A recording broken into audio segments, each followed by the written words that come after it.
J'ai commencé à écrire cette vidéo avant même d'aller voir Gran Turismo. Je savais très bien par la bande-annonce et l'affiche que j'allais pas aimer, même si j'aime beaucoup Orlando Bloom et David Harbour. Je suis donc allé voir ce film, et ça a été pire que ce que je pensais.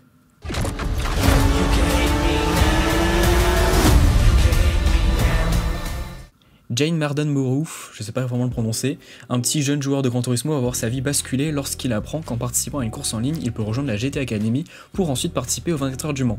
Attention spoil, le film nous raconte qu'à la fin il réussit à finir 3ème avec Nissan Nismo en catégorie LMP1, qui est la catégorie reine en endurance.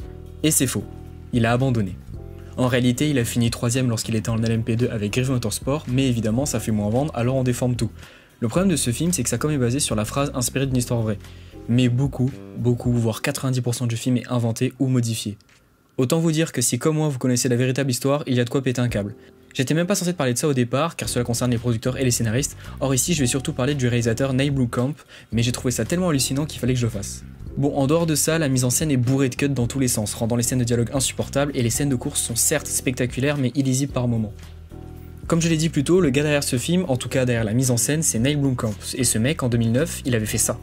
It's gonna be quick. It's gonna be clean. Best of all, it's gonna be quiet. There's a lot of secrets in District 9. Budget 30 millions, box-office 210 millions. C'est son premier long métrage et il a fait un coup de maître. Des VFX magnifiques, énormément d'idées de mise en scène et surtout un excellent scénario impliquant de nombreux messages sur la société, l'immigration, etc. Au départ, il était destiné, après avoir fait une série de courts-métrages sur Halo, à faire un film sur cet univers, mais ça a été annulé. District 9 le fera connaître dans le monde entier et lui ouvrira les portes d'Hollywood.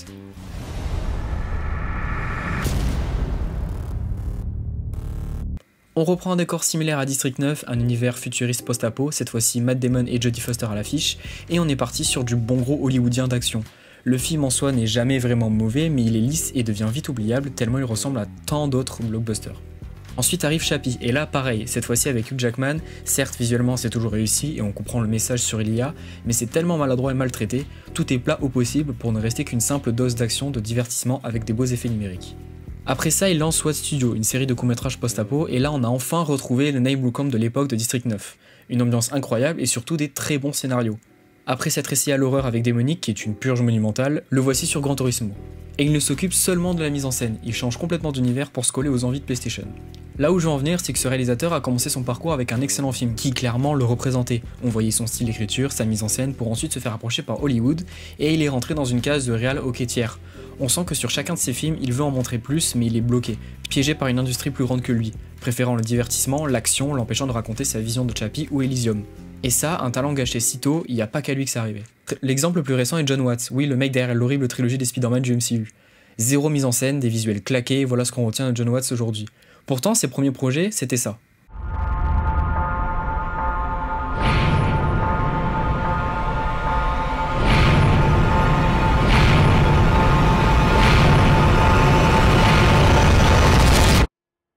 What are you doing down there, Daddy? Come downstairs.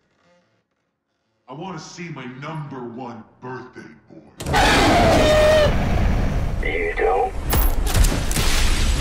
steal a cop car!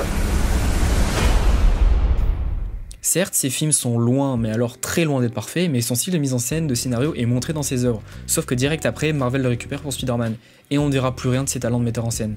Construire un film c'est dur, surtout si on n'a pas de producteur. Le problème c'est qu'aujourd'hui, et surtout à Hollywood, ce sont les producteurs qui ont le pouvoir, et non le réalisateur.